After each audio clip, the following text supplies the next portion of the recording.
Alrighty guys. Oh my god. I woke up around about 7:30. Right now it's 8:43 and I want to check and see where I was on the reserve list. And yesterday, if you guys don't know, I was number 23. Now I'm number 20. I woke up, I was like number 10 or something like that. I can't remember exactly. Now I'm number 4. So I'm like, what's going on? So I just hope that they're not calling me. I was just number 6 and all of a sudden I'm number 4. So I'm like, what's going on? So apparently there's weather coming and there's weather here. And also they've been calling people for airport standby. So there's nothing in there now. Alright guys, what's going on? I decided to not sleep and do my makeup, because like I said, I'm still number 4. Trips have been popping in and out all morning and it's still early. So one of my crash pad mates got airport standby. So I just thought I'd get up and just start getting ready. And nothing's happening. I'm about to eat, take a nap, and let's keep our fingers crossed that they just let me be. I've seen people start at number 1 and still be number 1 at the end of the night. So we don't have, even though our reserve is from 3 o'clock in the morning to midnight, we're basically technically only on reserve until the last plane pushes. So we're able to look in the system and see, hey, this is the last plane, it's already pushed, it's in the air, we're good. So we already know they're not going to call us. So because that's the last plane, last flight, that's it. So out of Houston, that is. So overall, yeah, that's what it is. So hopefully they leave me alone. I mean, I know I want to fly, I miss working, but I don't miss it that bad. I've gotten used to my days off, and I'm just hoping they just leave me be. Let me try to sit a reserve for 3 days and not be used, and pray for that. So anyway, let me go eat, take my nap, and I'll see you guys if they call. Alrighty guys, what's going on? I was called. So I go to airport standby. I go in at 5:20, and then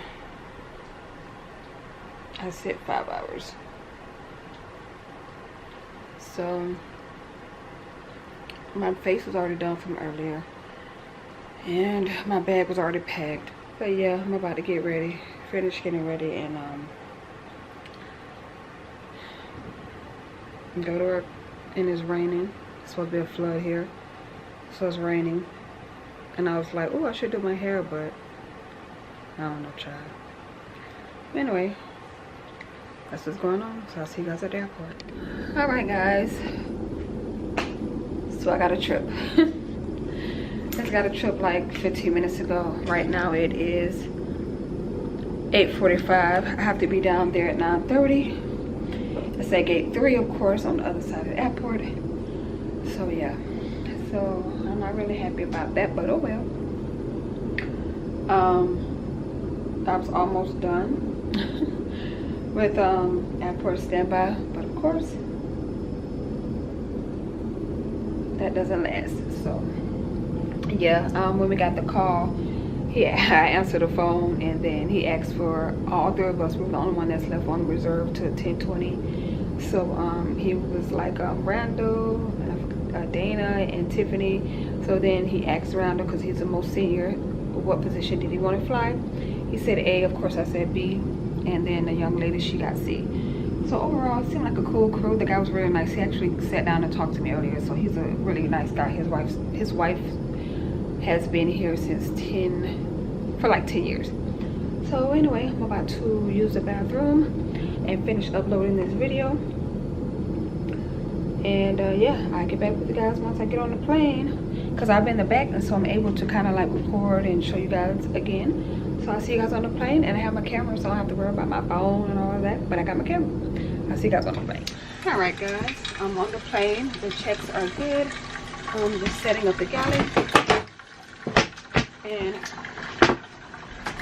cleaning out the coffee pot. I'm about to set up the galley like the flight attendant taught me. And yeah, so I'm on the plane. I'm cleaning out my coffee pot and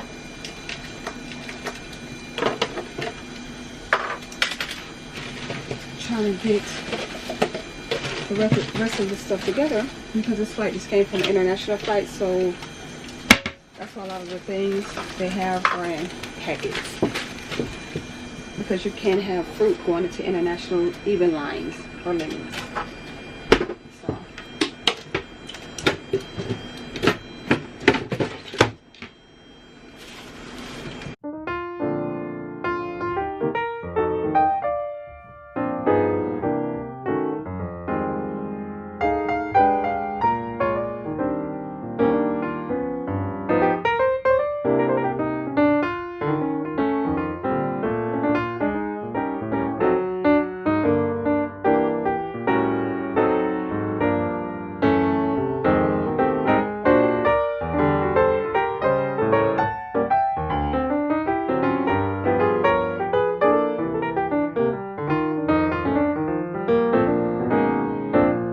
So show you guys, this is what it looks like in here.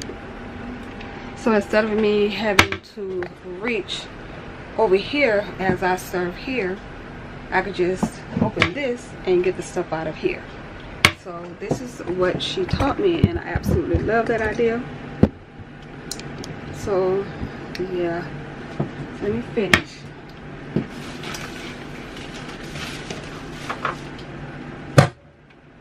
I'm going to be boarding in 15 minutes because they have a lot of through passengers.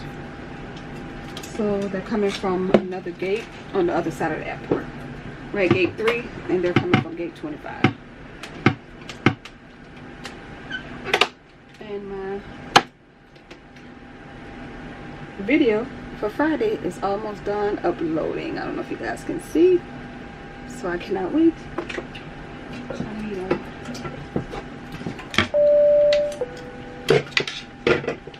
That means I'm about to board.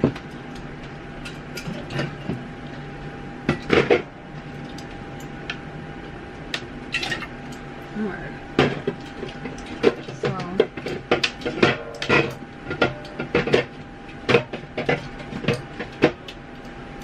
put some juices in here, and as a matter of fact,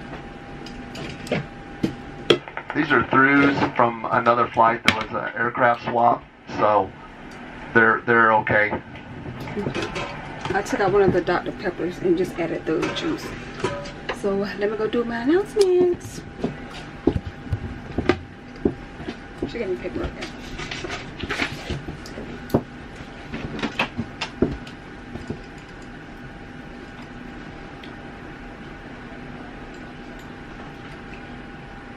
Good evening, ladies and gentlemen. Welcome aboard flight number 1363, service to Albuquerque. I know that you're through passengers, so you probably know the process. Everyone isn't here yet, but this isn't a full flight, so you're able to sit wherever you like as usual. You can place your large carry-on items in overhead bin, and you are allowed to spread out. So once again, if you have any questions, let us know. We're here waiting on the rest of the passengers. So again, place only large carry-on items in overhead bin. And if you've elected to sit in the very first row, we do ask that you place everything in the overhead bin. Nothing could be at your feet, in your lap, or in the seat, or under the seat, and under the seat, because that's for the passengers that will be sitting behind you. So once again, welcome aboard. So you're able to spread out. Once you've located your seat, we do ask that you please step out of the aisle and allow those behind you to pass. If you've elected to sit in the very first row, we do ask that you place everything in the overhead bin. Nothing could be in your lap, on your seat, at your feet, or under your seat. If you've elected to sit in the exit row, we do ask that you take this time to look over the safety information card of the exit row so that you're able to familiarize yourself with the functions of the exit row. Once again, this is a full flight, so you're able to spread out. And if you have any questions, we do have 3 wonderful flight attendants here aboard to help you out as much as possible, and welcome aboard.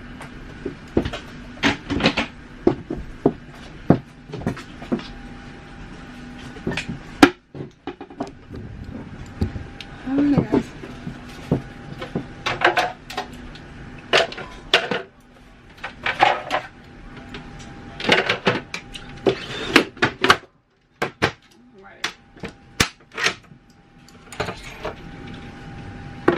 That's done, and I'll be back, guys. Alrighty, guys, I made it to Albuquerque. So I went from Houston to Albuquerque. I'm in the room. I'm so tired. I was thinking about going downstairs, but I don't know, because we have a really short overnight. Like, we have a really short overnight, which means that by the time I put on my clothes, go downstairs, order my food, eat it, come up, my overnight will be even shorter. No, I get somebody to at the airport tomorrow, and I'm fine, because I have chips, and I did eat before I left the airport from Sydney Airport Reserve. But let me show you the room.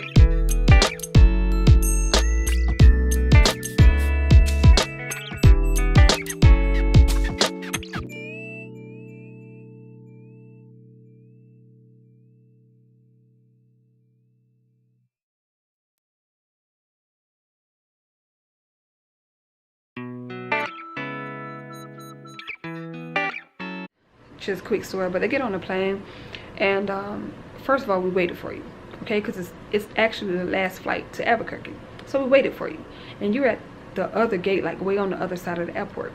So then when you come, you're sitting there and you're getting all anxious because you're ready to go, and you wonder why we're not leaving on time. And so they're like, well, what are we waiting on? And we're like, well, you know, we have to get your bags. Well, what's the holdup?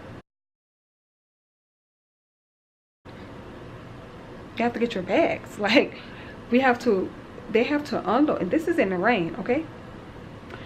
And of course, you know, the A had to explain to him, like, we have to unload everybody's bag. We're just not going through the bags, picking your bag out just because you have a through flight, or just because you have a connected flight. No, we have, you know, they're gonna pull all the bags, they're gonna find your bag, they have to bring it all the way over here because we're on the other side of the airport, and then load those bags. That's why it's taking so long.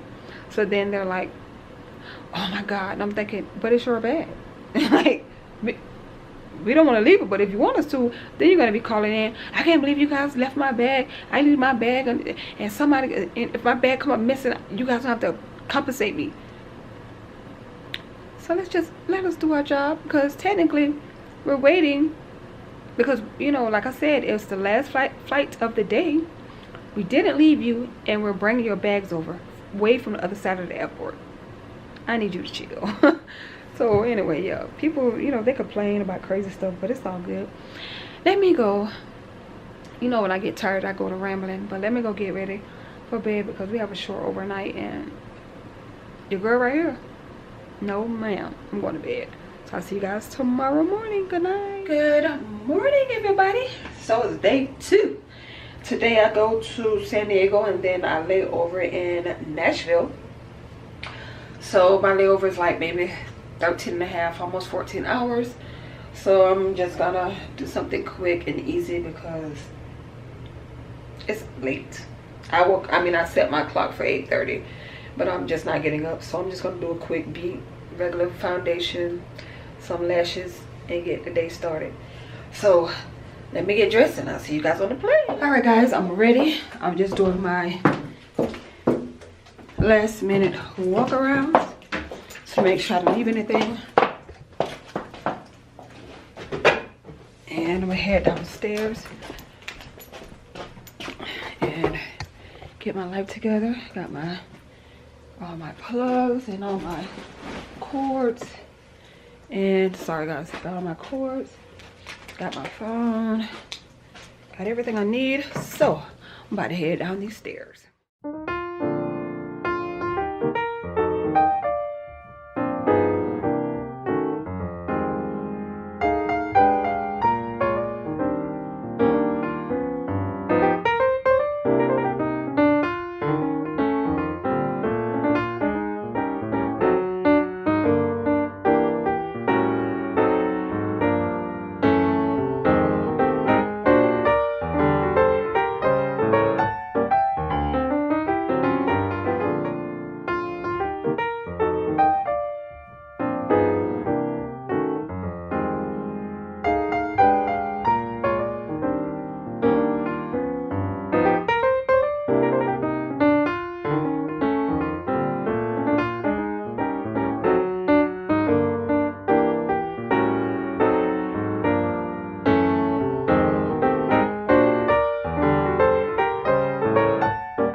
Alright guys, what's going on?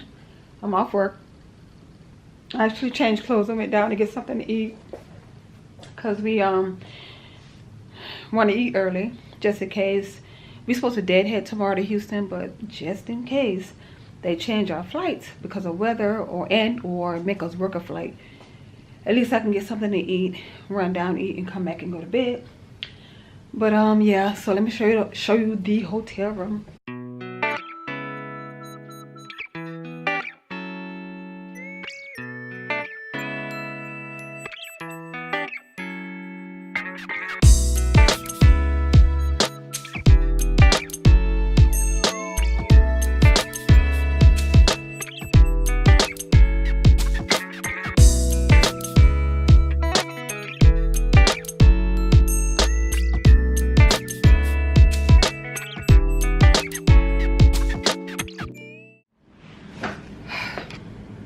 Okay, let me tell you about this little boy. So this lady comes in the back. She her and her husband.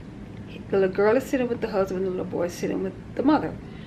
The little boy was maybe 4. I give him that. The little girl was like maybe 8, 7, 8, something like that. So the husband's sitting right behind the wife because they both, you know, sitting in 2 different rows so the kids can sit by the window. So I hear this screaming, like this crazy screaming. I'm like, Jesus Christ, like who's screaming like this? So I normally go to the kids, I'm like, hey, what's going on? What's wrong, baby? Who did it? And they, you know, be trying to tell me like, blah, blah, blah, blah. And I'm like, well, tell me who did it, you know. Not this little boy. No. This little boy was screaming out of control. And I'm not talking about like just screaming because he's not even a behavioral issue. Like I give kids the benefit of the doubt. Not a behavioral issue, not a behavioral issue, not a mental disability, just spoiled. So I go over there and I'm like, no, hey, look, let me find something. Like I give them cookies. Now mind you, I don't reward bad behavior, but sometimes that calms the kids down. First of all, he snatched the cookies. But I was like, he snatched the cookies. I almost took them back. I had to catch myself because I almost snatched them the hell back. Okay, I almost snatched them cookies back. And she was like, oh, he's so funny. And I was like, oh, it's okay. So then he started screaming again. So she was like, come on. I said, well, ma'am, unfortunately, you know, he has to be in the seatbelt. We're about to take off because like he started just outrageously screaming. So she tried to put in a seatbelt. He started punching her in her face. Scratching, I mean, hitting her, start like trying to scratch her face.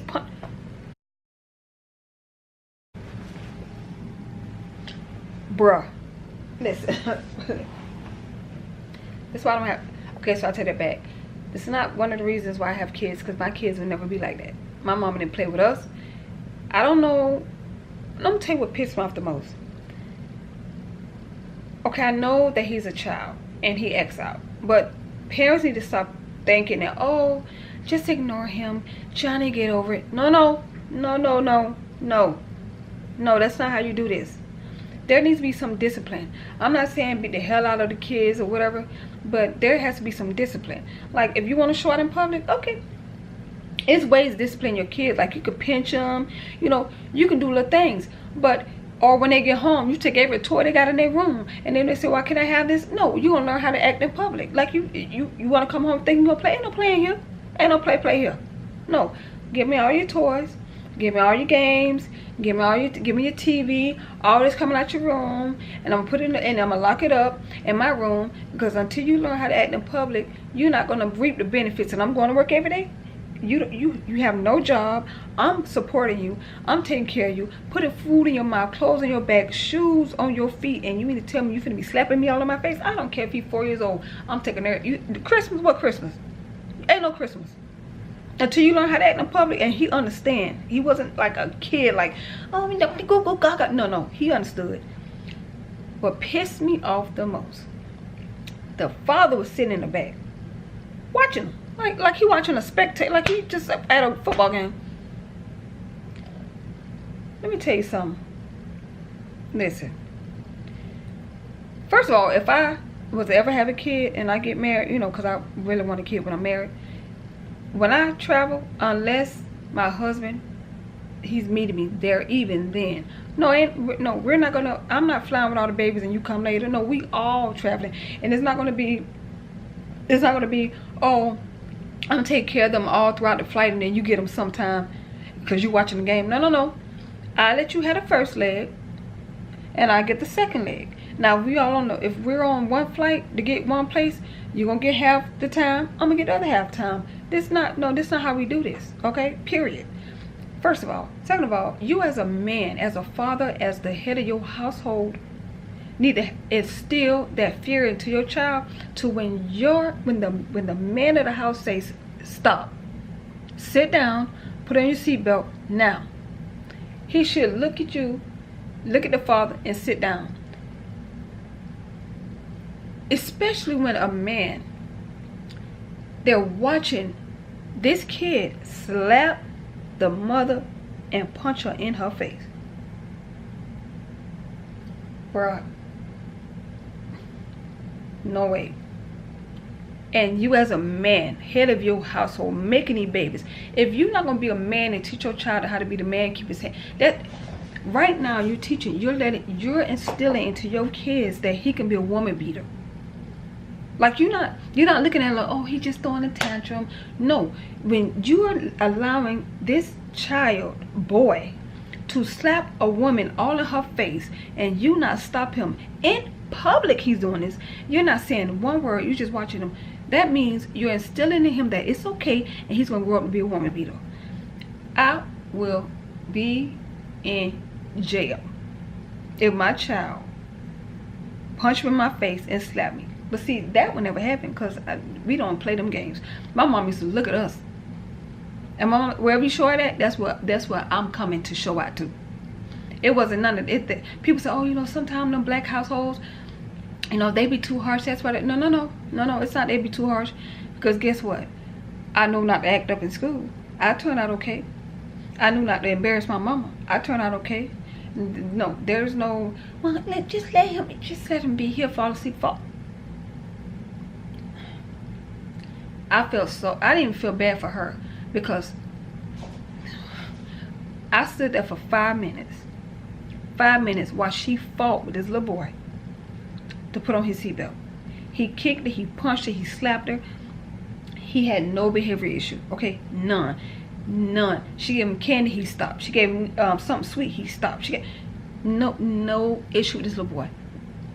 I've worked with people with disabilities. I work with people with a mental disability. I work with people with behavior issue. My daddy used to teach kids with mental, so I already know. I know. Listen, I have a program in my name for someone in my family who had a mental disability, and it's a program that they have to go through in order to live in society. So trust me, I know the behavior issues for disability or some type of mental. No, he was spoiled, and they're used to letting him have his way. And she was like, well, can I pick him up? And I'm like, no, you know, he has to be in the seatbelt. She was like, well, he don't want to go in the seatbelt. I said, ma'am, he has to be in the seatbelt. I have to let the captain know that the captain isn't secure. And until he gets in the seat, and she had another flight, I said, ma'am, please, if I have to call the captain. And she was like, okay, and I just put him in the seat. Because, well, I'm about to go to bed, because see, you can't whip your kids in public. Back in the day, my mama, back in the day when you went to school, you used to get paddles. They would paddle you. You know what I'm saying? And you get your 1 or 2 or 3 licks. But I used to get, you know, a spanking at home. But I counted my one hand how many times I got a whooping, because that's all it took. My sisters and brothers them did all that stuff. But my nieces and nephews, when I helped raise them, my niece is like 5'11", my nephew's like 6'3", 6'4". They know I don't play the radio. It's still yes ma'am, no ma'am, you know, yes ma'am, I understand, auntie. None of that no ma'am, no ma'am. And the sad part about it is that, well, not the sad part about it, the good thing about it is that even as an adult, if something goes on, my mom be like, I'm gonna call Tiffany. No, don't call auntie, don't call. Even now as adults, because they know I will snap. And if I snap, I'ma snap, and you're not getting any help from me. I don't care what you got going on in your life. And they know. And if I say you're not getting help, my parents ain't helping you either. So grandma and granddad ain't helping you. So you better get it how you live. They know that train stops. So just guys, come on, be a man in the house. Come on, just take the lead. Just please. Okay, now let me go to bed, because I'm just rambling. Because these people, that little boy, ooh, he had me. Well, he said some cookies. It took all I had, and boy, I just looked at him.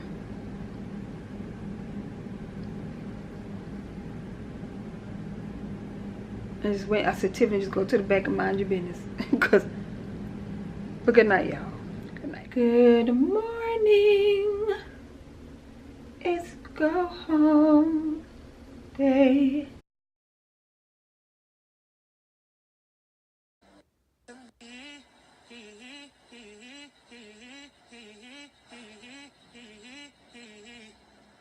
Since you playing games, I'm so excited. Go home. Go home day. And we deadhead day. Deadhead means you're working, but you're not working. Okay, you get paid to fly home on on my 3rd day of reserve. So yeah, I'm so excited to go home. Okay, so last time I was deadheaded home, I checked in early, and since I'm on reserve and I'm legal, they're allowed to use me. So I was at a base, I checked in early, and they used me out of base because I was on reserve, because somebody at that base called out sick. So there's a method to the madness. So I'm definitely going to check in, but it's going to be right when I'm supposed to check in, because I'd rather for them to use me out of my base than versus to use me out of another base and then I'm stranded. And even though stranded pay isn't bad, my days off start tomorrow. So they may use me, but if something happens and I get stranded, like they can use me and not expect for me to get stranded. So with all that being said, your girl got a method to the madness, okay?